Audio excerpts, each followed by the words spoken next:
Hello, I'm back. As the title says, this is Konami Conundrum. But before I get into the actual main part of this video, I'm just going to tell you why I haven't made videos for a while, except for like one vid that dropped last week.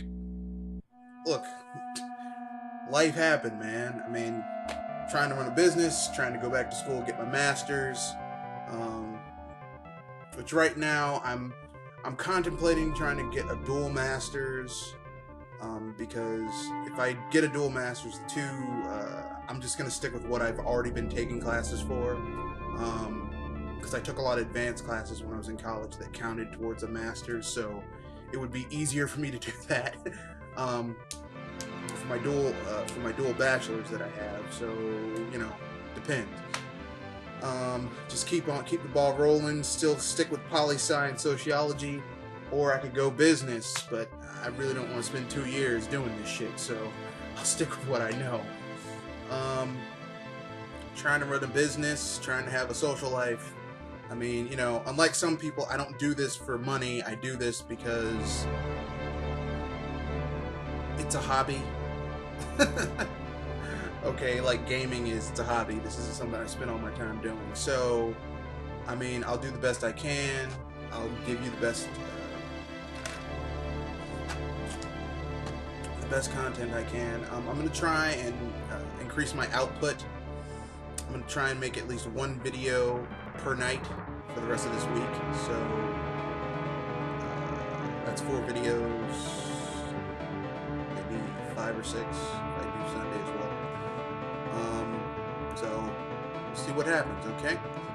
Alright, let's get this party started.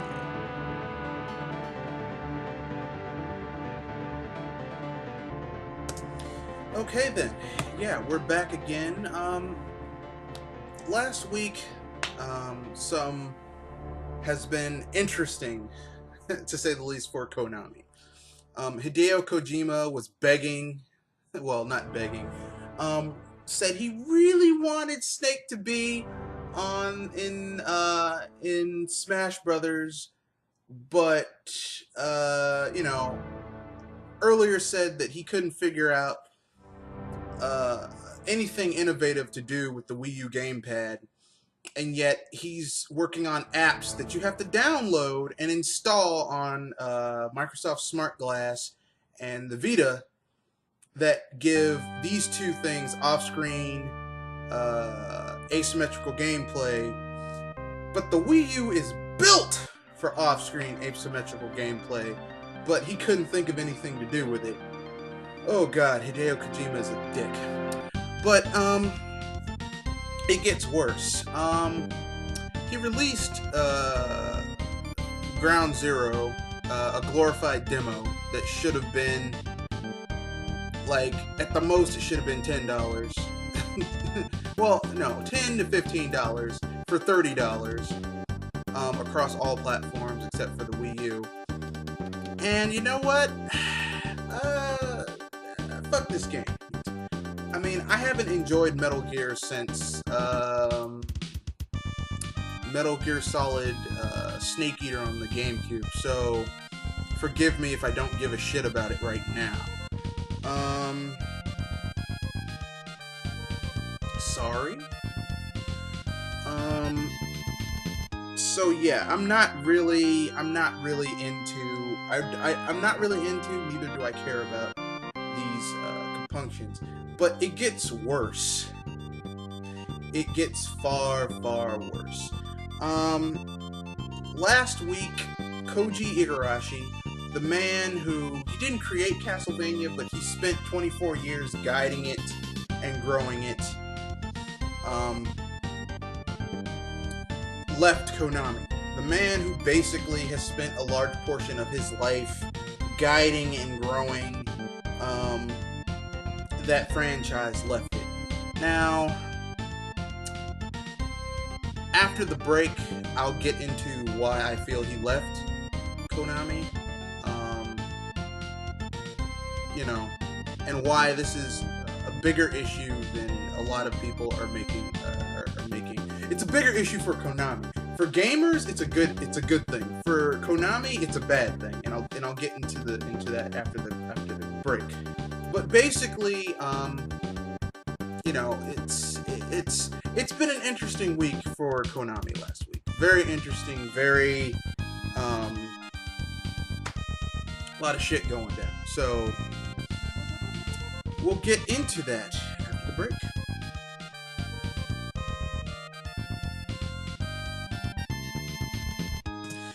Okay then, now we're gonna get into why this is important. First of all, the Ground Zeroes thing. Konami is desperately trying to build up the Metal Gear franchise into being a blockbuster type of thing. It's probably going to sell around 6 million across all 6 million, 7 million across all 5 consoles that it's on, plus PC. It's still going to be dwarfed by things like Call of Duty, Battlefield, Madden, and stuff like that. But they're trying to build it up like that. The problem is that Konami is suffering a brain drain right now,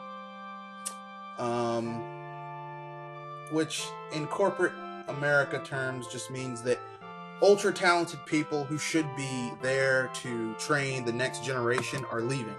Because trust me, yeah, Hideo Kojima is the golden boy now, but once he fucks up, and trust me, every developer at some point in their career fucks up and makes a game that is less than 100%, they're going to marginalize him like they marginalized Igarashi.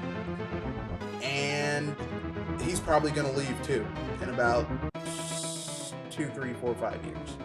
It's going to happen. And Konami's going to lose all that potential, okay? Here's the thing. Here's the problem with this. Here's why I feel Igarashi left. Igarashi left for a variety of reasons, but I can boil it down to 3. In Japanese culture, you're not allowed to really, you know, you don't let it all hang out. It's scandalous to be perfectly frank and curt. Everything is all like, you know, respectful and courteous and shit. But, you know, I've gone to Japan on business trips. I spent a semester abroad in Japan. I can tell you right now. I'm not saying I have friends that are Japanese. Yes, friends that are actually Japanese. And I can tell you right now that that man was shamed, okay? Igarashi was shamed. Basically, this man had spent 24 years, almost a quarter of a century, guiding and growing the Castlevania franchise. Okay, since 1990 all the way up to 2004. Okay, guiding and growing the not 2004, 2000. Well, till now. Well, he spent 24 years with Konami. He spent almost 20 years, a good portion of his life since he was a young man, guiding and growing this franchise. Okay? And they took, and when you put that type of energy, that type of attention, it becomes like you're putting part of yourself into something, okay? And I know how that feels because, I mean, you know, as I've stated in numerous posts, I do a lot of volunteer work. I've been a community organizer. As a matter of fact, once a year during the summer, I'm always community organizing something, whether it be, you know, getting a center built, a youth center built, funding for a youth center, a greenhouse, trying to get funding for a program. You know, every summer I'm doing something. So and this is just something I've been doing for the last 5 years. This man has been putting his energy, and that's only like when I could, like during the summer or once a month or whatever. This man has been doing this shit for 20 years. He got paid for it, but still, he's putting his time, effort, energy, a part of himself into this franchise. And Konami basically took his franchise and said, okay, you're gonna make mobile games. Now, mobile games make money. Kind of. But, I mean, this is not what this man really wanted. This man wanted to make... He wanted to make hardcore Castlevania games. Yes, they're niche titles, but they have a fan base that would buy the games. Instead, they took what he loved and they turned it into a joke. Okay? They turned it into a damn joke. They gave it to Mercury Steam, who basically took the Castlevania franchise and ran it into a ditch. They're like, oh, why are you upset? Look, I've already made videos talking about how Mercury Steam has basically turned the Castlevania franchise into a joke. And I know some people, I liked the first Lord of Shadows. Look, I'm not saying that Lord of Shadows is a bad game, but it is not a Castlevania game.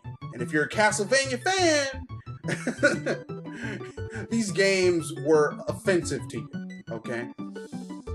That being said,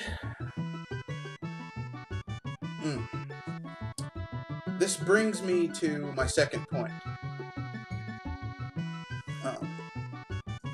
So my first point was they took his baby and they gave it to people who shouldn't have. Like, Mercury Steam, the wrong choice to ever handle the Castlevania franchise. But then they gave it, they marginalized this man. They made him make mobile games, which made the company money, but I mean, like, Igarashi is like a Mustang. You have to let him run free, okay?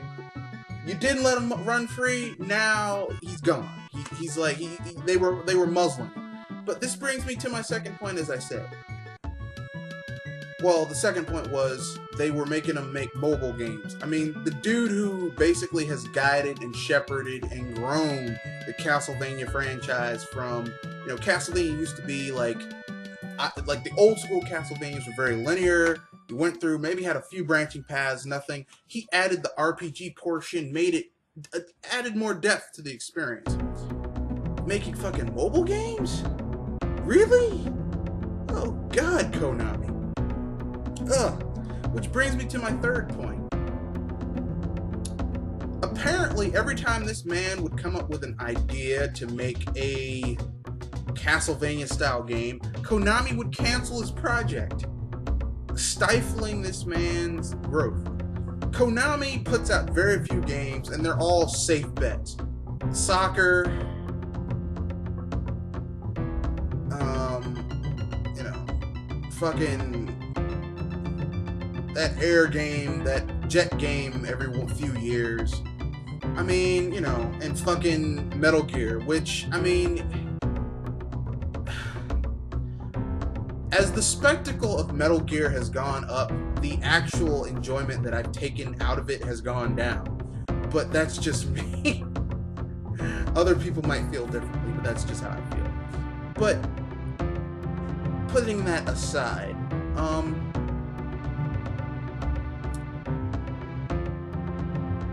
they stifled this man's creative growth. Every time he take the initiative and start a project, they cancel it. You know.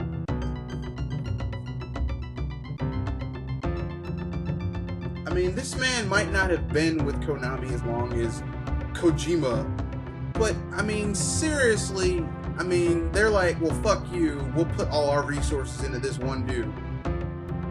And that's not smart business practices. You can't stifle, when employees take initiative, you have to